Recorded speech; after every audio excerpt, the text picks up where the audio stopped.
దేవునికి స్తోత్రం. దేవుని పరిశుద్ధ నామం మహిమ కలుగును గాక. దేవుని వాక్యం వినిచిన ప్రేమైన సహోదరి సహోదరులకు దేవుని నామమున శుభాభివందనములు తెలియచేయుచున్నాము.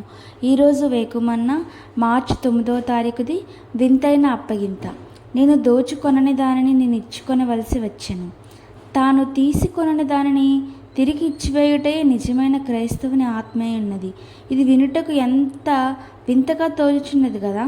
ఇది ఏమిటి? సాతాను మన యొక్క ఆరోగ్యము, ఆనందము, ప్రేమ, సమాధానము మొదలైనవన్నీ మన యొద్ద నుండి తీసుకొనును. యేసుప్రభువు అయితే వాటన్నిటినీ తిరిగి మనకి ఇచ్చి ఉన్నాడు.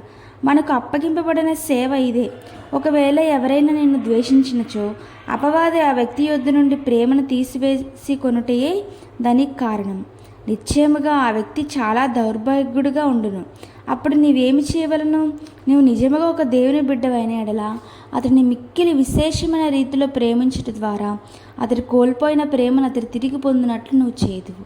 నీవు అతడిని ప్రేమించక ఎటువంటి మేలు చేయకుండా ఉన్నట్లయితే ఎంతో గొప్పదియు ఎంతో ప్రాముఖ్యమైనది అయిన దైవిక గుణమగు ప్రేమను సాతాను నీ యొద్ద నుండి దోచుకొని ఉన్నాడని అర్థము.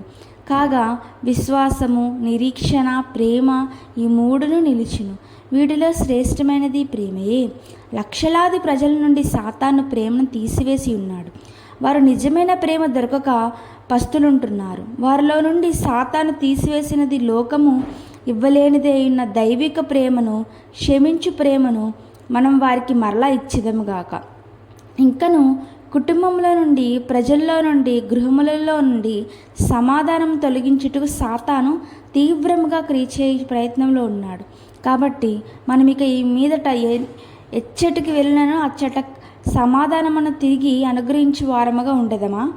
యేసు ప్రభువు తన శిలువ మరణము ద్వారా సమాధానం కలుగజేసెను.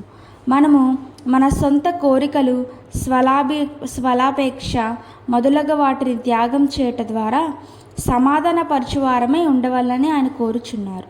మనలో ఎంతమంది యేసు ప్రభుతో కలిసి నేను దోచుకొనని దానిని నేను ఇచ్చుకొని వలసి వచ్చానని చెప్పగలరు? దేవునికి స్తోత్రం. Praise the lord.